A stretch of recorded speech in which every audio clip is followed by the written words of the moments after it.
Good morning, Facebook Live. We are here today with Mask Live, and we have a very special guest. Dr. Laura Maloney from Arizona State University Prep Digital is here today to help us discuss Digital Learning 101. Thank you for being here today, Oh, thank you Dr. so much for Maloney. the invite. I appreciate it. Well, we had a little technical difficulties getting started today, and we find that that is so fitting for today's world with everyone distance learning and distance working. Of course, we had a few technical difficulties. So here we are with Dr. Laura Maloney. We're so excited. She is just an expert in the field of blended learning communities. And Dr. Maloney envisions a world where there are no educational boundaries for students of any age. She is a proven leader with a strong commitment to student success and student-centered initiatives. Dr. Laura has dedicated her career to establishing blended learning communities and virtual learning labs, and we're so excited to have her here today. If you're joining us on Facebook Live, know that you can send in any questions at any time. We will be live for the next 15 minutes discussing Digital Learning 101 topics. So for today, Dr. Maloney, my gosh, you have spent your career studying blended learning communities and virtual learning labs. And certainly the past year has disrupted education around the globe. And It has. I mean, my gosh, so you've been studying this, but of course, this sudden rush to virtual learning has changed everything. Tell us what you have learned over the past year. Well, it's funny because, I feel like there was always a little bit of a disconnect between brick and mortar teachers and online teachers, virtual teachers, that maybe one thought the other one had easier aspects of their day. And I feel like now all educators have united, and we see the brick and mortar struggles, they see the digital struggles. Really over the last year, I've learned firsthand that people are resilient, children, adults, all of us, and that we will band together in times of need. I've also learned that grace and patience go a long way, personally and professionally. I think we were all stuck in our houses with the people that we love so much. And, we really had to learn how to live with that. And we had to learn a whole new way of living during this pandemic. And I know that we thought that it would be over so quickly, but yet here we are still discussing it. From an educational standpoint, hindsight is 2020. And I believe that continuity of teaching and learning was crucial. And I feel like the last part of last year was probably lost. I feel like a lot of people probably feel that way. And then we didn't have our state testing. So we're not really sure what the data looks like for any gaps that may have occurred. But one thing also, I feel like we all were like just rolling out of bed and doing what we had to do, and kind of through schedules and dress codes and, a day-to-day thing out the window. And I feel like those things are so important, and having a growth mindset and a really a positive attitude, all those things can go a long way. At ASU Prep Digital, what we really learned together as a team at ASU Prep Academy and Prep Digital, because we do have some brick and mortar campuses, we collaborated at a whole new level, as I'm sure most educational organizations did, private and public, college, elementary, middle, all of us. And during the pandemic, we really worked to create summer programs to help fill gaps when people were thinking, oh no, what do we do? Our leadership is innovative, and they always come from, oh yes, what can we do to help? We want to fill gaps before we even know that they exist. We wanted to offer products that could help our families before they know that they needed them. And then of course, our digital enrollments skyrocketed over 700% in the fall. And we did launch an elementary and a middle school. So we have thousands of students here now at ASU Prep Digital. And it's been interesting. It's been a very, very busy year, but it's been amazing. Wow, well, I can't thank you enough for being available and pivoting for parents and banding together as educational experts to make the best and the most of the situation for everyone throughout the community. I think I mean, you educators were thrown such a difficult challenge and you rose to the occasion, and we really appreciate it as a whole in the education community. So thank you. It's our Um,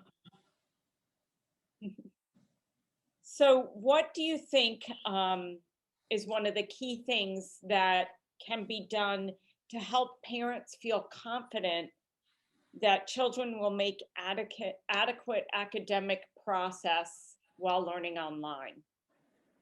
Well, really being involved. That's one thing that we've seen. We've seen parents be more involved than they ever have been because they used to pack the lunch, send to school, and then at the end of the day, they'd say, "How was your day?" And, one thing I've really learned is, parents and guardians and sisters and grandmas and everyone who's helped students stay in a place where they can have some teaching and learning, they're just as big as superheroes as the teachers are.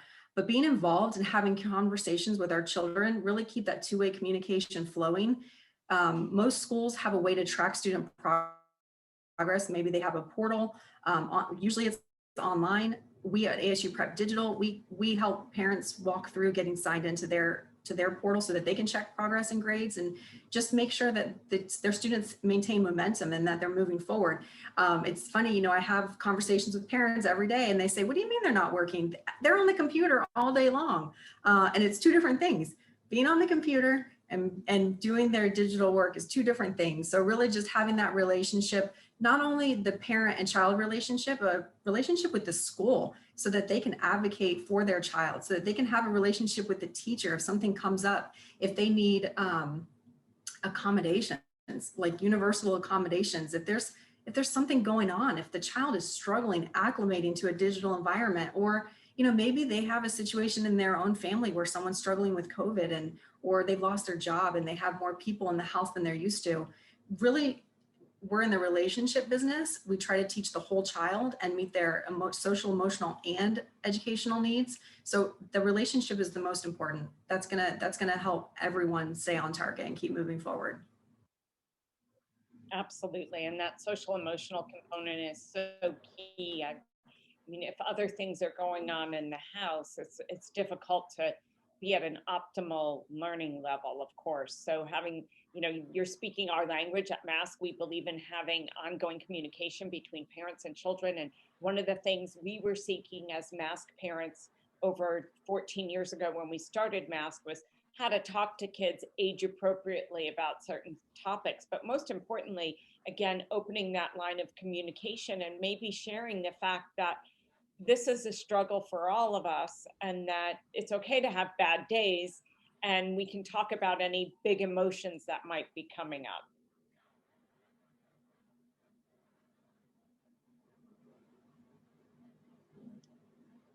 And so in addition to adequate learning, and I think you kind of answered this, but we talked about what the parents' role is. What is a student's role in helping to have success in distance learning?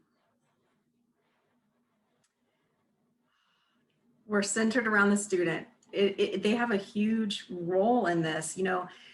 Online learning is, there's a huge debate, remote learning, online learning, digital learning, they can mean so many different things.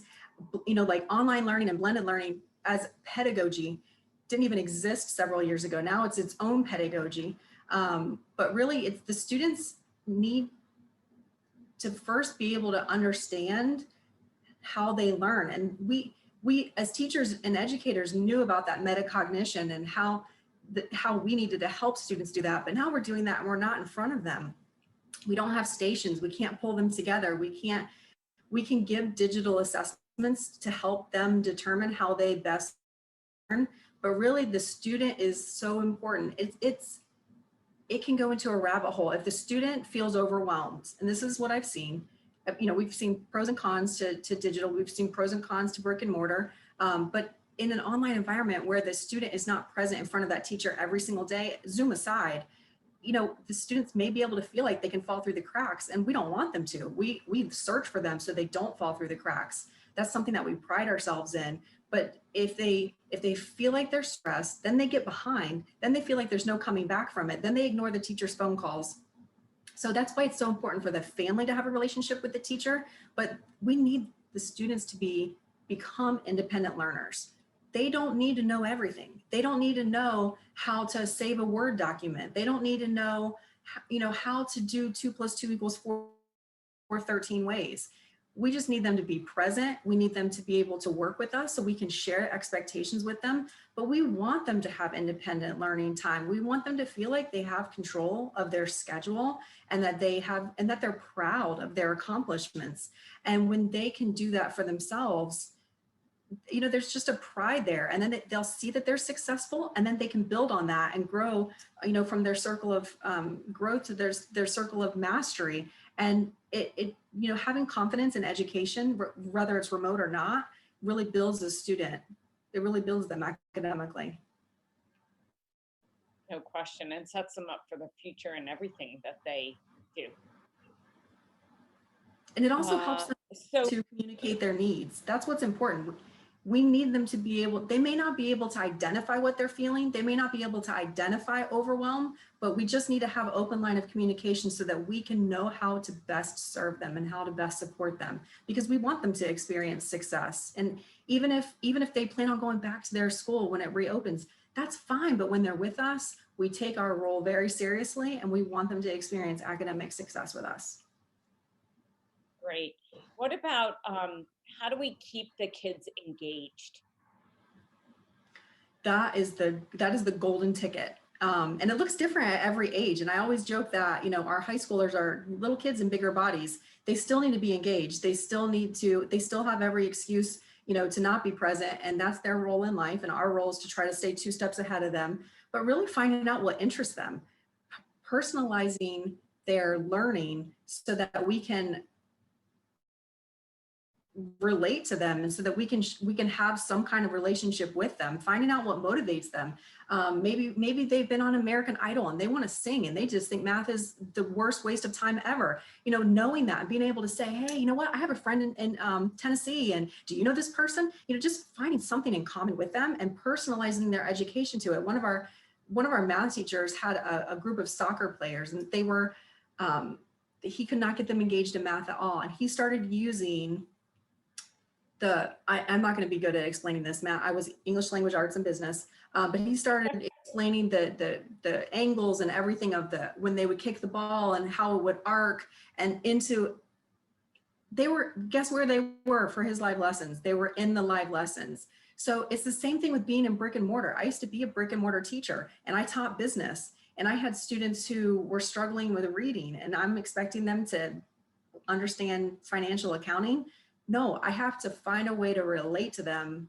And that's what all teachers do. We have to find a way to relate to them to build that relationship. It's all about relationships.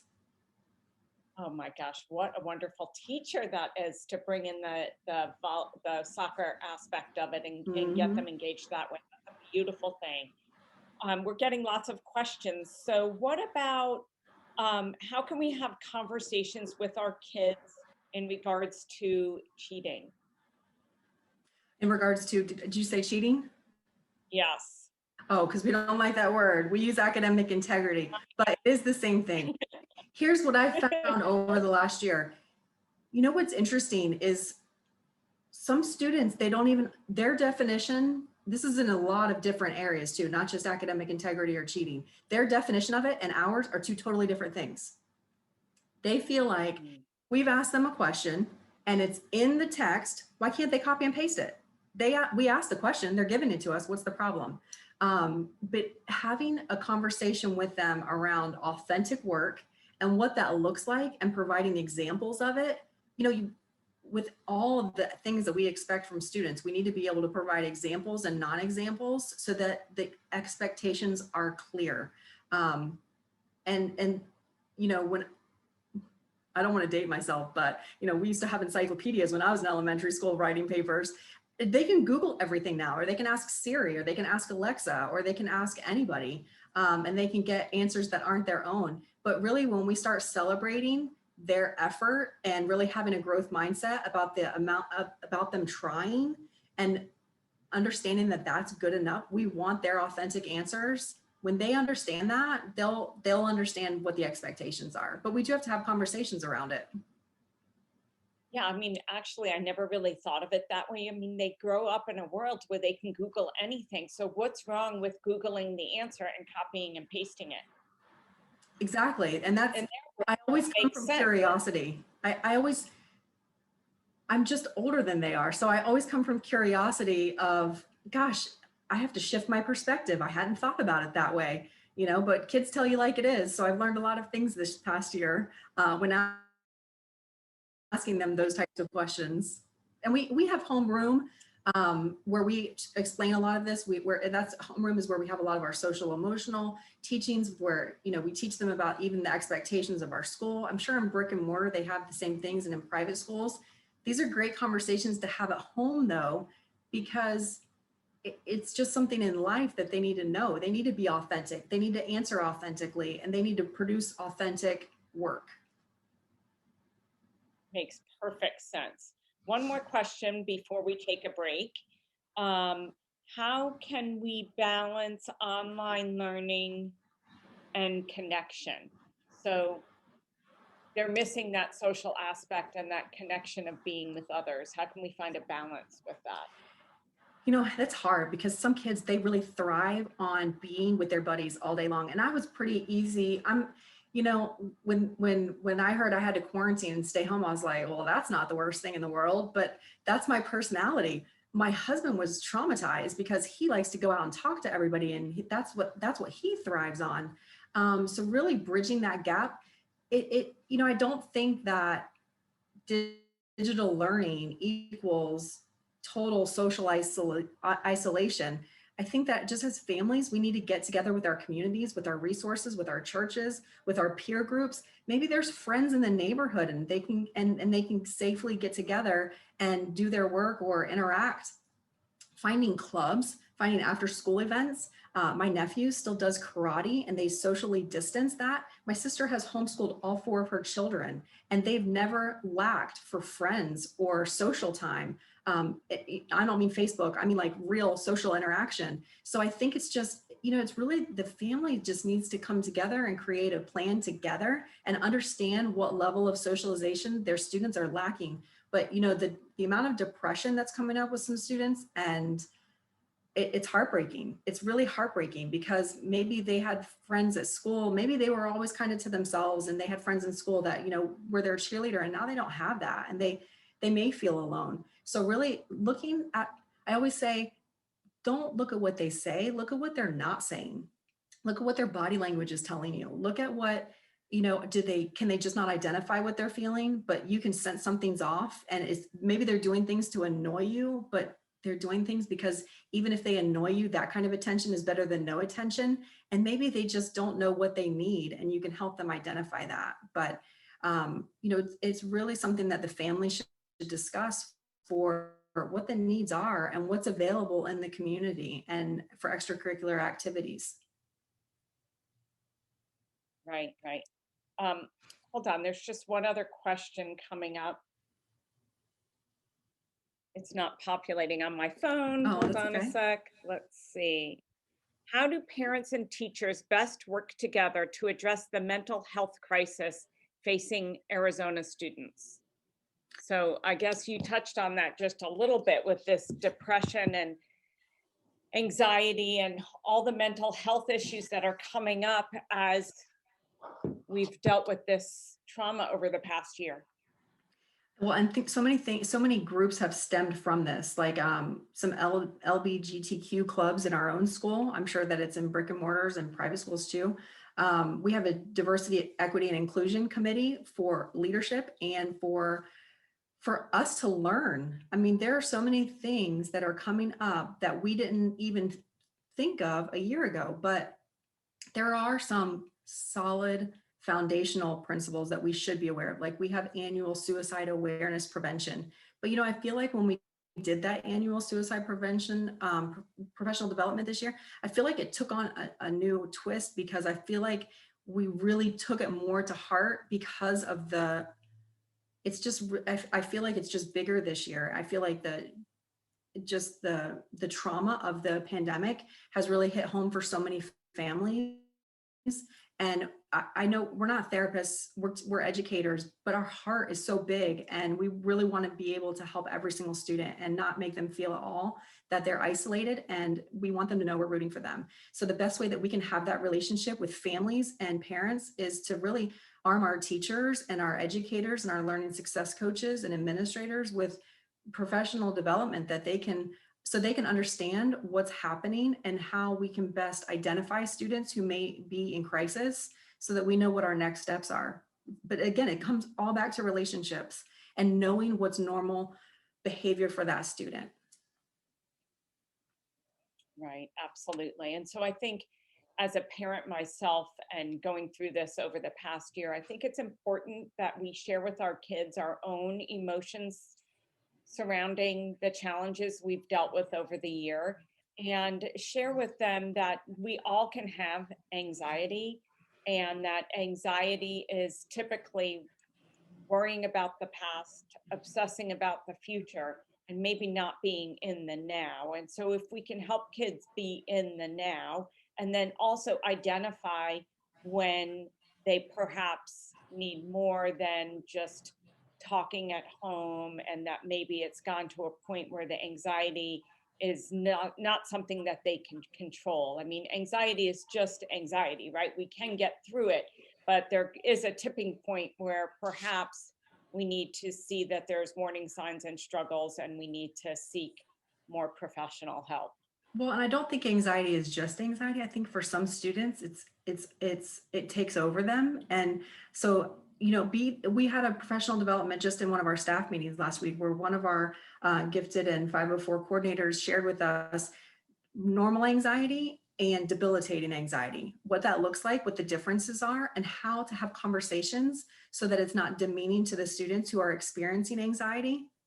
Um, Saying things like, uh, just try your hardest, it's going to be okay. Well, for someone who that's their honest to God struggle, that probably isn't going to make them feel better. So for us just to even acknowledge that maybe how we're answering from our heart with the best intentions isn't always necessarily the best words that we can use to help them feel comfortable in that situation.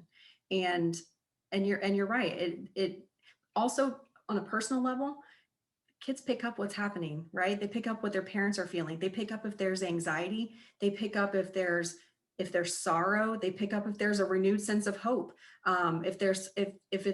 If everything's going rainbows and butterflies, there's a difference in their household than it is for someone who's maybe lost their job or lost a family member. So they're emulating the environment that they're in also. Um, it's just really being aware of what's happening on the day to day when they're at home with a parent. Absolutely. That is so true. I mean, what's going on in the home radiates down through everyone. And it's so important to work together as a team to feel good about what's going on. So we need to take a break Okay. right now, but we will be back with Dr. Maloney. We will be talking when we come back about the students that have gotten in their groove in distance learning, the ones that feel like they're thriving and they love it, and maybe they're not so ready to go back to school. How do we help those kids find a balance, perhaps find a blended learning environment that works for them? And how do we help them maybe get back into the social scene? Are they isolating? Are we doing them a bit of a disservice if they're not out in the world problem solving? And how we can get them to find a balance and maybe get back to something in between. And we'll be speaking with our expert who knows all about this blended learning and virtual learning labs. So join us. You can see this episode in its full entirety. It will be available on the Mask Matters app shortly. We will produce it into a 30-minute segment that will be available on the Mask Matters app. We thank you all for joining us today and sending in your questions. It's so helpful for so many parents. So we'll be back, and you can find us on Mask Matters app shortly.